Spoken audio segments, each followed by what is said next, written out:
Hello everyone, welcome back to The Time Machine by H.G Wells. Chapter 10. About 8 or 9 in the morning, I came to the same seat of yellow metal from which I had viewed the world upon the evening of my arrival. I thought of my hasty conclusions upon that evening, and could not refrain from laughing bitterly at my confidence. Here was the same beautiful scene, the same abundant foliage, the same splendid palaces and magnificent ruins, the same silver river running between its fertile banks. The grey robes of the beautiful people moved hither and thither among the trees. Some were bathing in exactly the place where I had saved Weena, and that suddenly gave me a keen stab of pain. And like blots upon the landscape rose the cupolas above the ways to the underworld. I understood now what all the beauty of the overworld people covered. Very pleasant was their day, as pleasant as the day of the cattle in the field. Like the cattle, they knew of no enemies and provided against no needs. And their end was the same. I grieved to think how brief the dream of human intellect had been. It had committed suicide. It had set itself steadfastly towards comfort and ease, a balanced society with security and permanency as its watchword. It had attained its hopes, to come to this at last. Once, life and property must have reached almost absolute safety. The rich man had been assured of his wealth and comfort, the toiler assured of his life and work. No doubt in that perfect world there had been no unemployed problem, no social question left unsolved, and a great quiet had followed. It is a law of nature we overlook, that intellectual versatility is the compensation for change, danger, and trouble. An animal perfectly in harmony with its environment is a perfect mechanism. Nature never appeals to intelligence until habit and instinct are useless. There is no intelligence where there is no change and no need of change. Only those animals partake of intelligence that have to meet a huge variety of needs and dangers.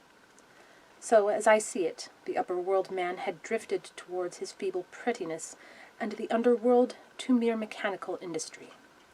But that perfect state had lacked one thing even for mechanical perfection: absolute permanency. Apparently, as time went on, the feeding of the underworld, however it was effected, had become disjointed. Mother Necessity, who had been staved off for a few thousand years, came back again, and she began below. The underworld, being in contact with machinery, which, however perfect, still needs some little thought outside habit, had probably retained perforce rather more initiative, if less of every other human character, than the upper. And when other meat failed them, they turned to what old habit had hitherto forbidden. So I say I saw it in my last view of the world of 802,701. It may be as wrong an explanation as moral wit could invent. It is how the thing shaped itself to me, and as that I give it to you. After the fatigues, excitements, and terrors of the past days, and in spite of my grief, this seat and the tranquil view and the warm sunlight were very pleasant. I was very tired and sleepy, and soon my theorizing passed into dozing. Catching myself at that, I took my own hint, and spreading myself out upon the turf, I had a long and refreshing sleep. I awoke a little before sunset. I now felt safe against being caught napping by the Morlocks, and, stretching myself, I came on down the hill towards the White Sphinx. I had my crowbar in one hand, and the other hand played with the matches in my pocket. And now came the most unexpected thing. As I approached the pedestal of the Sphinx, I found the bronze valves were open. They had slid down into grooves. At that, I stopped short before them, hesitating to enter. Within was a small apartment, and on a raised place in the corner of this was the time machine. I had the small levers in my pocket, so here, after all my elaborate preparation for the siege of the White Sphinx, was a meek surrender. I threw my iron bar away, almost sorry not to use it. A sudden thought came into my head as I stooped towards the portal. For once, at least, I grasped the mental operations of the Morlocks. Suppressing a strong inclination to laugh, I stepped through the bronze frame and up to the time machine. I was surprised to find it had been carefully oiled and cleaned. I have suspected since that the Morlocks had even partially taken it to pieces while trying in their dim way to grasp its purpose. Now as I stood and examined it, finding pleasure in the mere touch of the contrivance, the thing I had expected happened. The bronze panels suddenly slid upon and struck the frame with a clang. I was in the dark, trapped. So the Morlocks thought. At that, I chuckled gleefully. I could already hear their murmuring laughter as they came towards me. Very calmly, I tried to strike the match.